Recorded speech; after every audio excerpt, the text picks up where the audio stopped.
Okay. Thanks, Ritu, for the great introduction. As most of you can probably guess, this is going to be a little bit different from your typical bio-nanotech seminar presentation. Today, Alex and I will be sharing with you this outreach project we've been working on for the past year. And our goal today is to convince you that it's awesome and that you need to be a part of it. So in case you're wondering, this crazy acronym is the name of our project. It stands for... Oh, they can't see us. They can see us, oh. not us. Sorry, guys. It's okay. Mm-hmm. Okay. Hi. Hi, there we go. Okay, you're set. Okay. So NanoSTRuCT K-12 stands for Nanoscale Science and Technology Resources for Community Teaching, and we're specifically focusing on kindergarten through 12th grade. So today we'll talk to you a little bit about some previous trainee-led outreach experiences we had last year with Canaan Academy. And then Alex will talk to you a little bit about how this whole project came together and our overall goals and mission. From there, we'll discuss our current outreach project with the Booker T. Washington Elementary School, and we'll talk about how you can volunteer if you want to be part of the project. All right. Thanks, Brittany. So a lot of you were involved. So show of hands, how many of you were here last year? And we're here around here for MNTL. And so how many of you are new? That's probably an easier group. First-year students or people who haven't been participating? Okay. All right. Still some people who either aren't new or aren't old, but that's okay. So a lot of you remember what we did with MNTL Open House. And so there was, Canaan Academy came in. We had a handful of experiences. And unfortunately, that was weird. That came in and decided to, or they came in, the school came in to visit, and they actually ran a booth at MNTL Open House. That was a little unusual for us compared to previous years where oftentimes trainees ran the booth and so on and so forth. That was actually one piece of a larger overall outreach initiative. The project last year involved 6 weekly visits to Canaan Academy, where a small group of trainees went in and demonstrated a bunch of different nanotechnology activities, many of which we had tested at the farmers market in concert with CNST. And over the course of 6 weeks, we explored 6 different themes associated with nanotechnology, starting with the theme, why is nanotechnology special, and moving through things like nanotechnology in health or nanotechnology in consumer products. Over the course of the 6 weeks with the after-school program, we were able to show a number of activities and build up a little bit of interest and competency in sort of the field of nanotechnology, such that the students were able to then present the activities they had learned to the public at MNTL Open House as a part of EOH. As they operated the booth, we also then had rotating groups of students, since the entire group that came could not actually sit at the booth at the same time. Students then went ahead and took the students on, trainees went ahead and took the elementary school students on tours of MNTL, the clean room, and other exhibits in the area. So this was sort of our first experience, and it was a very ad hoc kind of initiative. It kind of happened when we found an opportunity. A group of trainees decided that they want to do it, and Laura's looking at me like, what? No. So a group of trainees, I think it initially started as we were approached by 4-H, I believe, to go ahead and try and reach out. And then at the same time we decided, actually at Laura's suggestion, to dovetail that into our IGERT EOH booth. The immediate feedback was that this was a positive experience and that it seemed to work pretty well. The idea of classroom visits building up to an event at EOH was a positive experience, and students really enjoyed that. The problem that we ran into is that our activities were built for a group of 25, our lessons were built for a group of 25 students with about 2 to 3 trainees per visit. This is not ideal because once you're teaching to that many students, it's very difficult to make a connection with the individual students and to make sure that they actually are engaged. It becomes kind of a little bit of like classroom management, which I don't know about you, but I'm not very good at, and I don't know how many of you in this room have experience with that. It's probably not something that we as a group are very good at. So this year we're going to try and work with shorter focus activities, smaller groups, while trying to tie back into their classroom activities. And so with that, we've kind of are kicking off this initiative to go ahead and reach out, connect with the students, build some excitement about nanotechnology, while for the trainees we can develop personal and professional communication skills along with some leadership and organizational competencies. This is a great opportunity for us to practice the skills that hopefully we will use someday as we go into either research in academia or in industry. And so with that, we have partnered with a local K-12 school, Booker T. Washington, to go ahead and design, build, conduct, and then hopefully continually improve this outreach program. So with that, I think Brittany's going to talk to you a little bit about the process that we've engaged in so far, and then we'll start to talk about what the next steps are. Thanks, Alex. Okay, oops, sorry. So after taking everything we learned, we realized really quickly that in order to meet all of our goals and coming up with this sustainable student-led outreach project, that we're absolutely going to need funding. And being part of an academic institution, the only way to do that is through grants. So we partnered with the CNST this past fall and drafted a public outreach grant through the university, and luckily we were funded. Lots of applications are submitted, so we're super excited about that. Most of the funds have been allocated towards purchasing supplies for our hands-on activities, transportation costs, and integrating some new technology into our format. We're going to be purchasing a Pico projector, so we could possibly use that for other events, farmers market, something like that. But the thing we're probably most proud of is we were able to allocate the funds to buying 9 Microsoft Surface tablets. So we'll be able to work with very small groups and incorporate lots of multimedia into the lessons. So obviously, I'm sure lots of you are involved in writing grants in your own lab groups, and you know that it's a really big project. It's no picnic for sure. And we're really lucky to have the support of Carrie and Irfan, especially Dr. DeStefano, Ritu and the Student Leadership Council, Dr. Bashir, Dr. Cunningham, and the STEM coordinator at Booker T. So as we talked about a little bit before, our current outreach project is working with the Booker T. Washington STEM Academy in Champaign. It's just a couple blocks north of this building, actually. And this time, instead of working with a small after-school group of students, about 25, we're going to be working with the entire 3rd grade class. So that's 75 kids. The timeline we're looking at is the end of January, so coming up very soon. And making weekly visits all the way up to Engineering Open House, which is March 14th. So all this will culminate in Engineering Open House, where we want to give the students a platform to share what they've learned with the public. So the overall structure we have is, for the 6 weekly visits, we've come up with a few tentative themes that will tie all of our activities and videos together. So we have what is nano, nanoscale properties, nano in nature, tools, materials and applications, and bio-nanotechnology. Again, these are all very tentative, so depending on the involvement and interests of our volunteers, we can always tweak those and maybe focus on other areas. We really want the volunteers to take ownership of this project, so we're really looking for your expertise. And if there's something else you want to contribute, we're excited to hear about it. So with the Canaan students, we worked with the entire group at the whole time. So we'd watch maybe a few videos and go through some PowerPoint slides as a group, and then break into maybe groups of 10 or so and do a few hands-on activities. And it was kind of controlled chaos. So this year we're looking to do more of an activity rotation format. So we'll have 5 to 6 third graders per trainee. We'll work with them for 15 minutes each, and then they can rotate, go to a different activity. So depending on your interests, you can either lead a sort of a hands-on experiment, or if you don't want to get too messy, you can show some videos and maybe lead a discussion. So Alex will talk about the different opportunities we had for volunteers. Thanks, Brittany. So with that, our goal is to try and make this as positive an experience for everyone involved, including both the elementary school students and our graduate students and trainees.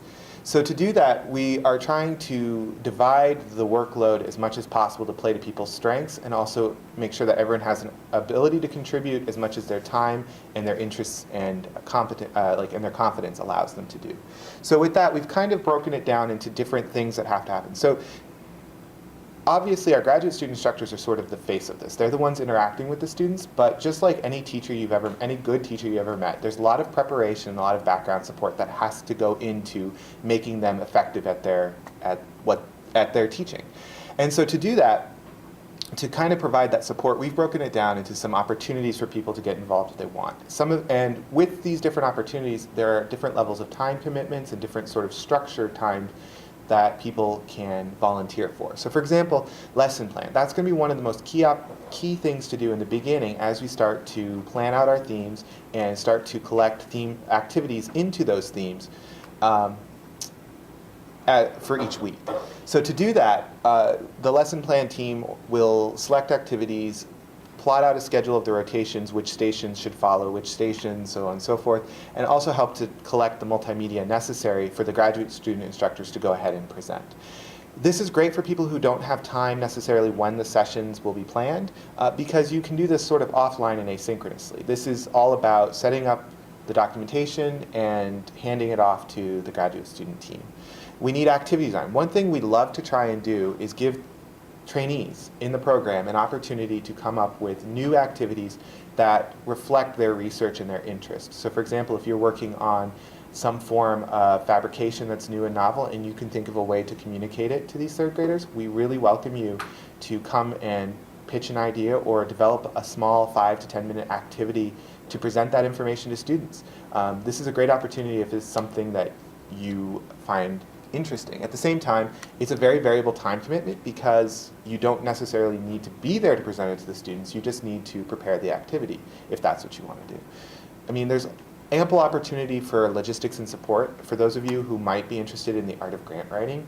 That's already something that's come up with the public engagement grant, but our goal is to become a sustainable project going on in the future, and to do that we're going to need continued sources of funding. That means there'll be opportunities to look for new solicitations and new funding opportunities, and that requires writing. So if this is something that you're interested in and you want a very low risk, low stress way to do that, this is great because you don't have to worry about embarrassing yourself with your PI or something if it doesn't go well, because with all of these type of efforts, it's all whatever we get, we're super excited about, and even if we don't get it, hey, that's great because it's all volunteer work. Again, it's a very variable time commitment, so you don't have to worry about, oh my God, I can't do 2 or 3 hours on a Wednesday afternoon for this project. Finally, during events like EOH, when we have the students here, there's no reason that anybody is not there. Everyone is welcome to come and participate. There's no reason you should feel afraid to come and say, hey, I don't mind taking the students around for a tour that day, even if you haven't been able to go out to the school. Those are all things we welcome. If that's the commitment you can make, awesome. We welcome it. And then finally, of course, we need graduate student instructors. And so Brittany will talk about what goes into that. Sure. So like Alex said, all of these great behind-the-scenes supporting roles are feeding into helping the graduate student instructors give the third graders the best experience possible. So what we're looking for here is as many bodies as we can get. We're going to, we'd like to have as many as 8 to 10 volunteers per visit. And the roles you could take are either leading the hands-on activities or working with the tablets and doing the multimedia, whichever you feel more comfortable with. As far as time commitment goes, the schedule is obviously less flexible than the supporting roles because you actually need to be at the school. But we think that with these, with the activity rotations, this new format we're going to try out, that it's less time commitment on our volunteers. Last year we were kind of flying by the seat of our pants all the time, coming up with the lessons. Everyone was putting in 5 to 6 hours a week. We think this year between like the preparation meeting, transportation, setup, teardown, we're asking about 3 hours per week for the volunteers. And of course, you don't have to go every week. If you can only make it to 1, that's great. If you can make it to 4 or 5, that's amazing. So we kind of touched on these a little bit before, but there's a lot of benefits that you receive personally being involved with outreach. So you get a lot of practice presenting in a pretty low stress environment because you're absolutely in a position of authority when you're speaking to the third graders. So sometimes it's more comfortable. You get a lot of practice communicating. So if you can explain it to a third grader, you can explain it to your grandmother, NSF, a reporter. It's part of the job, and it's really important as a scientist. We also have lots of opportunities for project management and grant writing type activities. And I think the most important thing is the impact on society. I guess we all know it's no secret that the United States is lagging behind the rest of the developed world in math and science education. So working with the Canaan students, it was sort of interesting that even in 2014, when everyone's got an iPhone in their pocket and you can buy a Roomba like at Best Buy, but there's still kind of a cultural stigma around STEM and other math-related fields. So if the kids can see, if they can begin to see themselves in that type of position, if they can think, oh, I can like the color pink and like math, if that's okay, I think that is a step in the right direction. So if that's not enough for you, I thought I would share my own personal reason for being involved in outreach.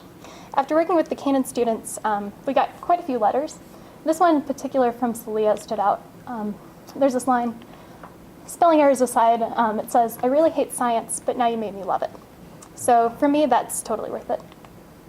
So I guess we'll continue this discussion in an informal format outside over pizza. I think that's what's on the menu. And our contact info is up there, and we can take any questions.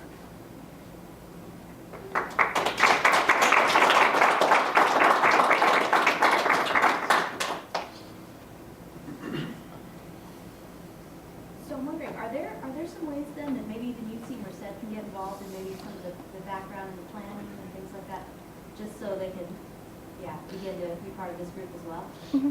Yeah, if we were to jump back here, I think there's all these offline supporting roles that are really critical. For example, I would think one of the best things would be activity design. And this would be a great way for people at UC Merced to show off some of what they're doing, because everything is about communicating the concepts of your research or the ideas in your research, even if it is to third graders or even to the trainees that are going to be presenting this material. So if you have something that you're doing that's interesting and you want to try and explain it and come up with an activity, we're more than welcome. Please, we really encourage it. And we can, clearly we have ways of working together and collaborating, whether it's through video conferencing, email, or phone calls. We can definitely find ways to incorporate that material, and we really encourage it.